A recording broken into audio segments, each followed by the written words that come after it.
Hello, my name is Lynn K. Russell, and I use the K because there's so many Lynn Russells in the world. And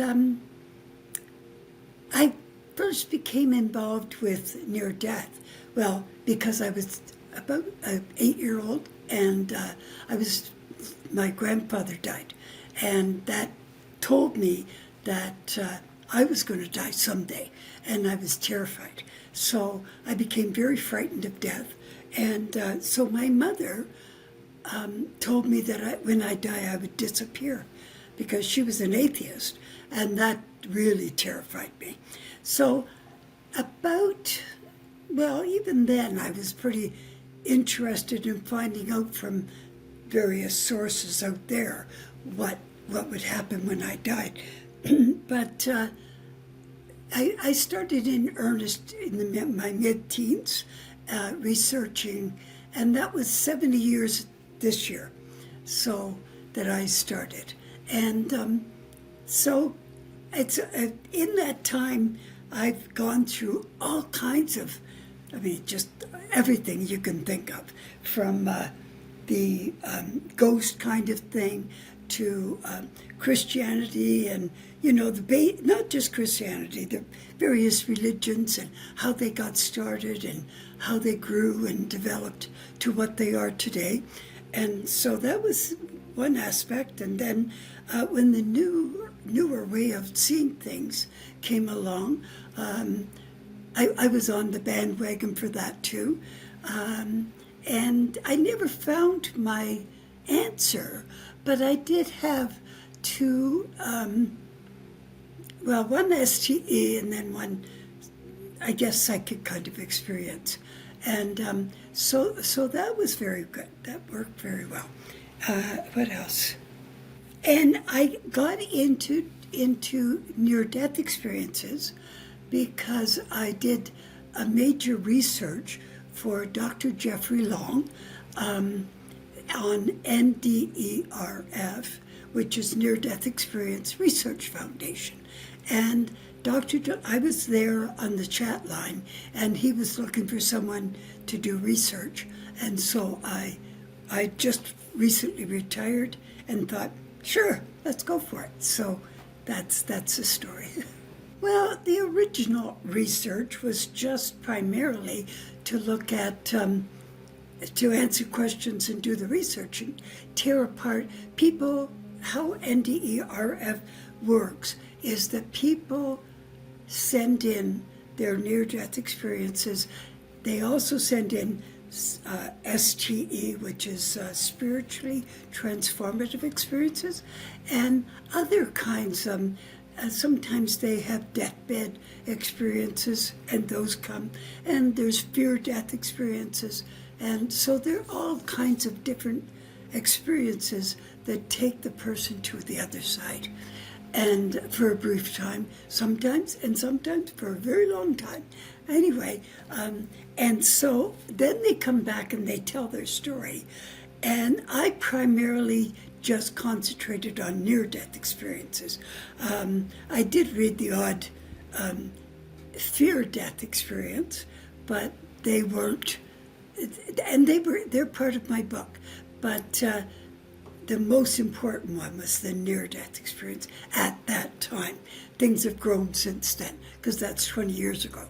So it was just when I started, I wanted, as I've said, wanted to know what happened when I died, and so that was my main impetus. But after I did that for a little while, I started to see deeper hidden messages, spiritual information, and the deeper hidden spiritual. Now that's coming out more and more and more. I'm seeing it in the communities and social media and so on, which is absolutely fantastic. But that's what I did, was I dug deep into that, and that's what my books are about. I write about the learning, the spiritual learning that came back from near-death experiences. I first started, as I said, with Christianity and the established religions. Christianity because I was in a Christian country, primarily.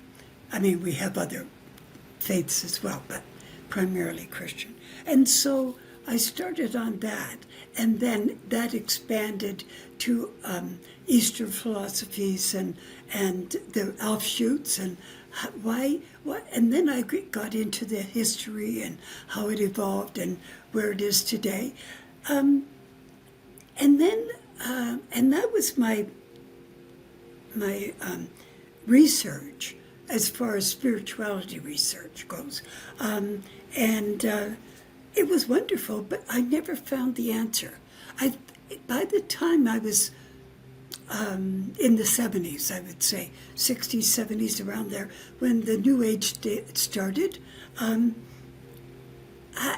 was seeing deeper stuff. I was looking for deeper stuff. I wanted to know what truth was, whatever that happened to be. Whatever that worked out to be was fine.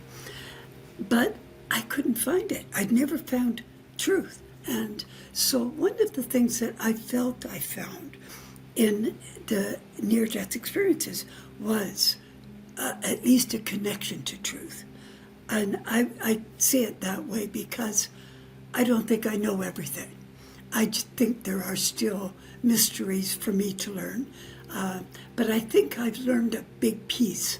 And so that's what I want to talk about. And so how that works is, and it gets quite involved actually, as I said. People have death experiences. They have various ways that they leave their body. Most often it's the tunnel, but that's not the only way, okay? People sometimes see a bright light and they go directly to it. Sometimes they're in the void. Sometimes they're in outer space and different kinds of things like that. So, and then they wind up in the place where they're going to go. In that, when they get there, almost all of them have 360-degree sight. They can hear, they can communicate telepathically. There's so much. There's 30 odd, I think. It keeps growing, but I think it's about close to 35 different elements that are specifically to near-death experiences. So, but all of these, one of them is that they can hear and see us. If they put their concentration, wherever they put their concentration, they can hear and see us. The other thing is that they have a life review. Another one is that whatever issues they had with the person at the physical level, the human level, it's gone, completely gone. It doesn't matter what it was. And so that's all cleared up from their point of view. When they come back, they often will look for the other person that they had issues with and work it out with them because they realize that, both sides of the story.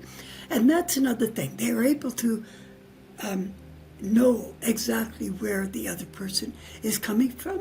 And in their life review, that I'm sure many people have read about this, but they not only know what they have done, but become literally become the other person and feel what that other person feels and what that person transferred on to other people down the line, sort of like an echo that gradually disappears.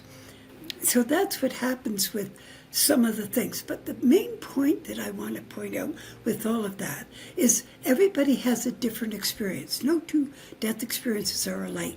And that's really, really important because we create our own death experiences. And that is vitally important because that means we create this life too. We are creating here just as much as we create there. We don't realize that we're creating here. We think that life happens to us. And That's not the way it works. We have 100% control, because the bottom line is that we are source. And some of my research people, or the people I research, had experiences where they entered into the light and became the light and literally melted into the light.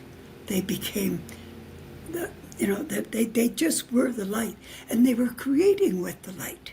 And so that kind of thinking, another thing that happened was with everybody, and this was 100% across the board for every single person, and that was that people would feel that they were connected to everything.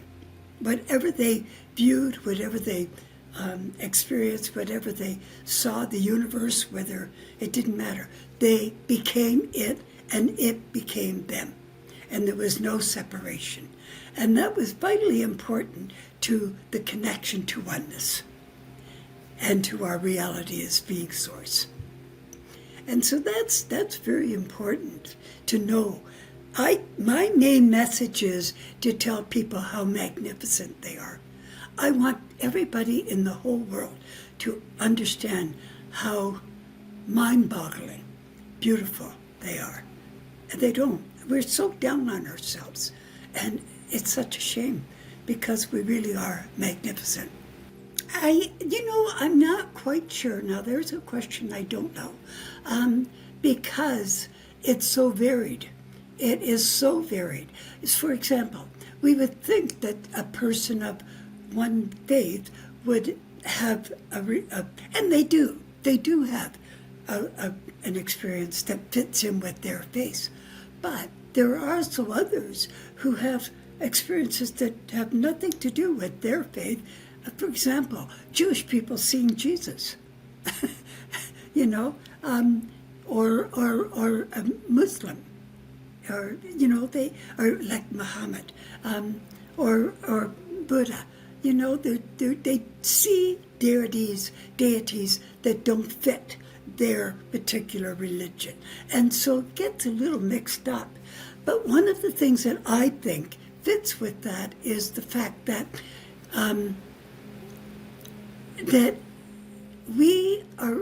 reincarnation happens. It's a reality.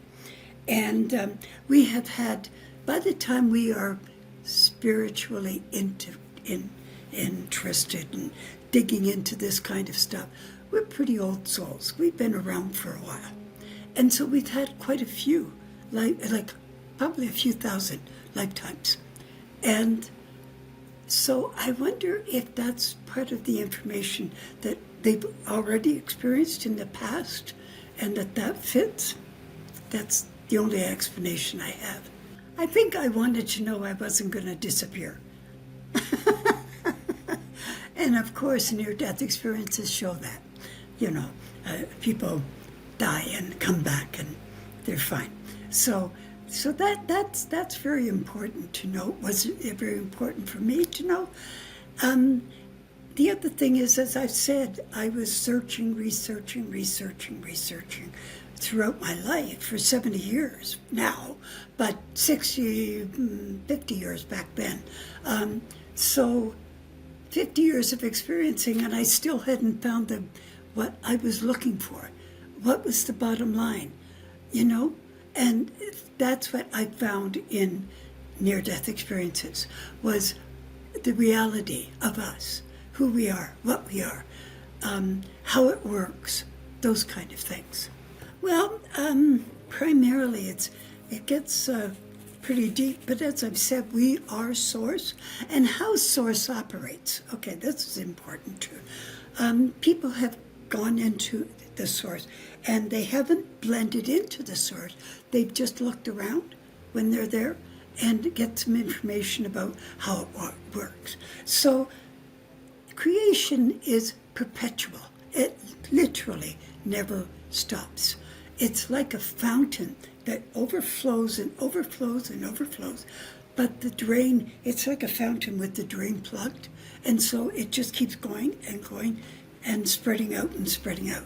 And so or some people use the analogy of a flower, like a chrysanthemum, where the petals keep growing and growing and growing from the middle and just keep going and coming and coming.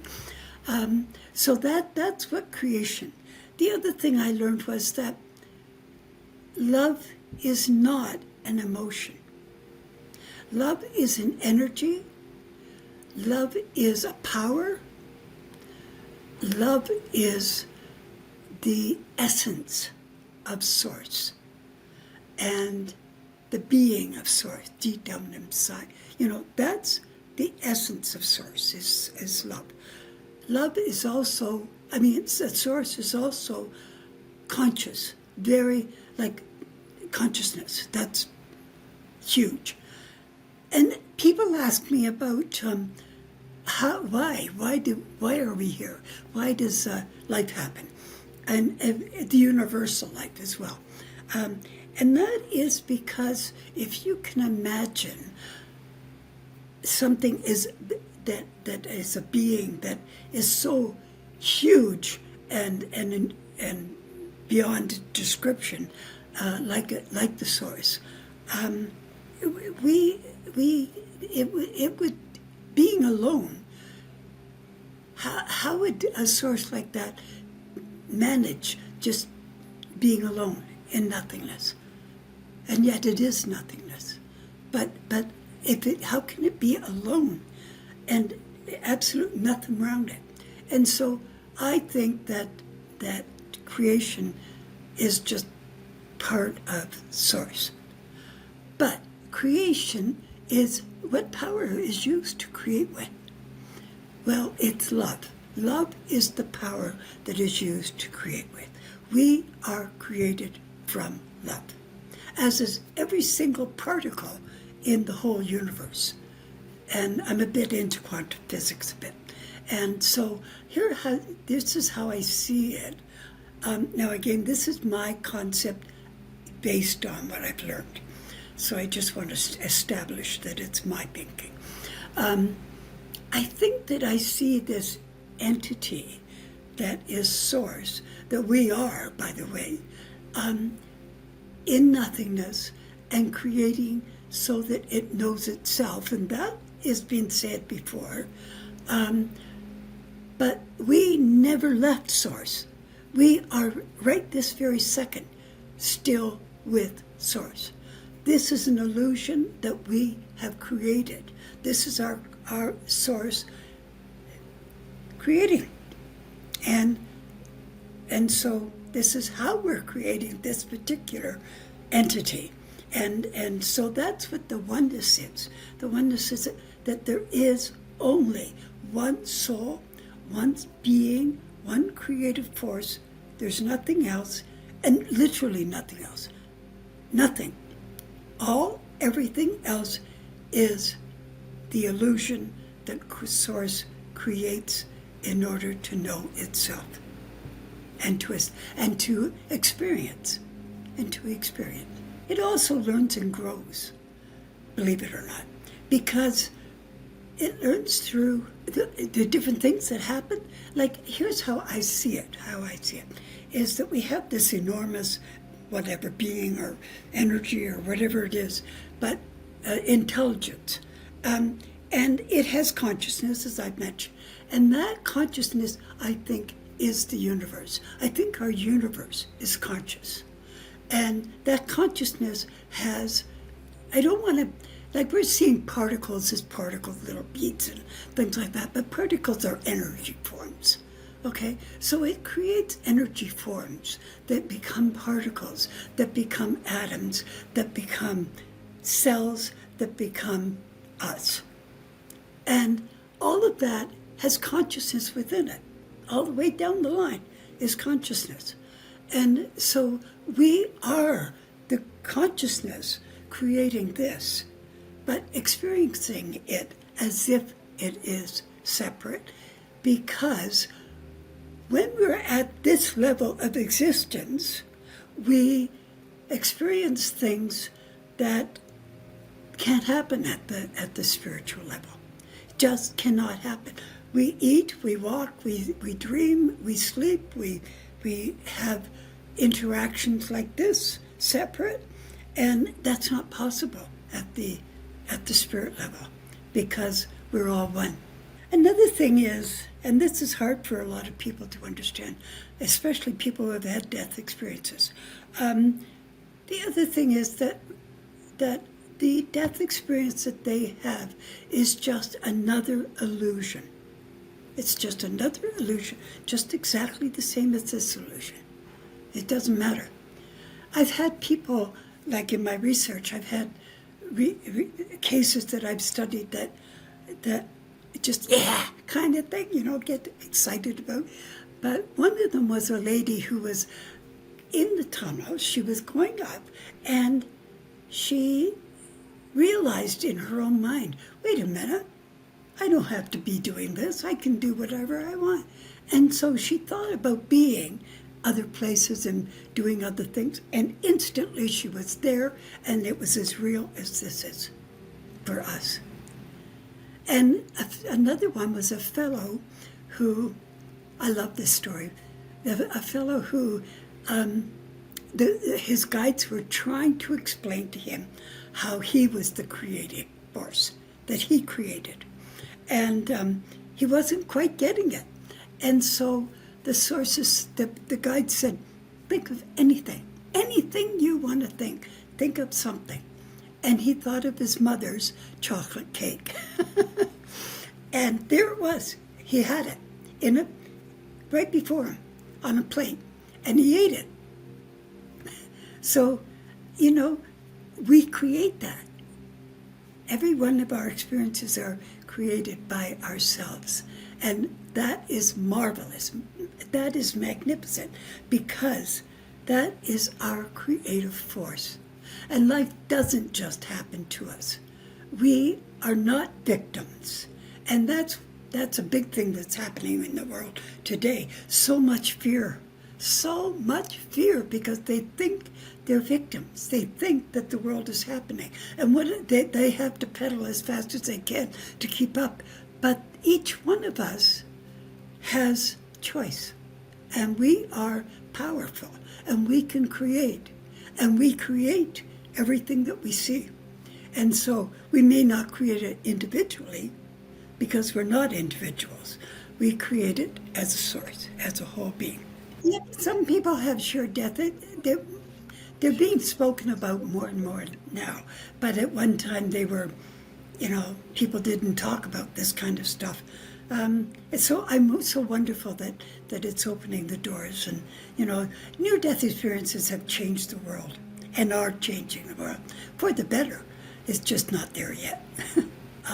Actually, what I had a teeny tiny near-death experience that was hardly there, because when I left my body, I was very sick, and I left my body, and I was in a tunnel, and a guide was with me, and we were going up in the tunnel, and a big voice came back and said, "Send her back."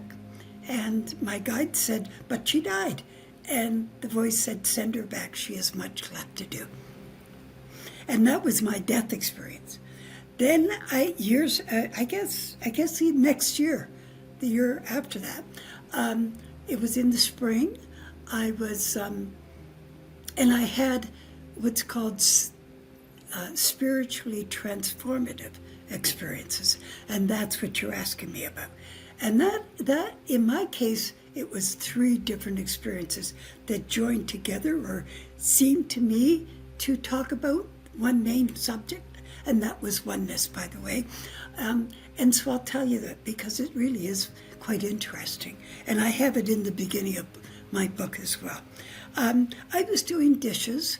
I was a single parent. I had 3 kids, and they were 3, 4, 5, and 6. And so the 5 and 6-year-old were at school, and the 4-year-old was down having a nap. I'm not sure she needed to have a nap, but I needed her to have a nap. So just establish that. Anyway, the house was always quiet. These 3 experiences that I had, each time the house was very quiet. So I'm doing the dishes, and there's a window above the sink, and I'm looking out, and there's an apple tree there, and I'm not really even seeing the apple tree. It's just there. And as a matter of fact, it was just getting the end of the blossom time. And so but I wasn't even paying attention. And all of a sudden, out of the blue, it was as if my awareness or my consciousness or something was taken over, and I became that tree. I and the tree, me and the tree were absolutely one. So it's that same experience, that death experience, that people with near-death experience talk about connected to everything. Well, that's how I felt. I felt like I was the tree, and the tree was me. There was literally no separation. And then whatever life form I thought about I became it, and it became me. It was just so cool. And it only lasted maybe half a minute, I don't know.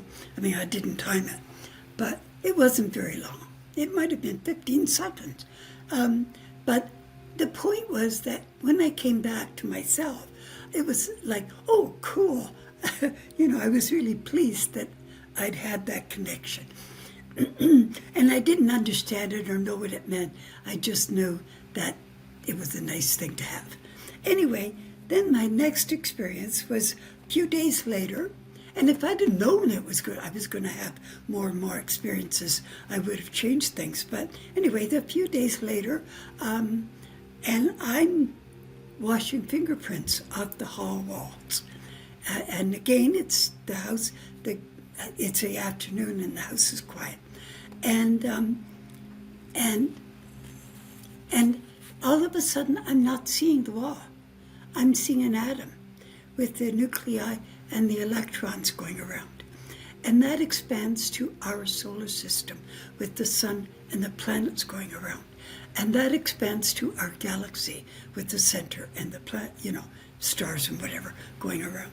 So it was like from the micro to the macro universe. And in that expansion, while I was seeing all of this, I was being given information. And the information was that this didn't just happen, that it was not an accident, that there was order and planning behind all that we know. Okay? And so that fit fine for me. Then I got a message that hit me so strong, it was like no denying. You couldn't say no to it, and yet I did. And that was that my being was intricately connected to the operation of the universe. That was exactly what the message was. And I thought, how can my being? I mean, I see myself as a speck of dust. At least at that time, I did. And so, when you come to the universe, so I couldn't. And then it scared me too. I didn't want that. I didn't want to hear it. It scared me because it meant what was I expected to do?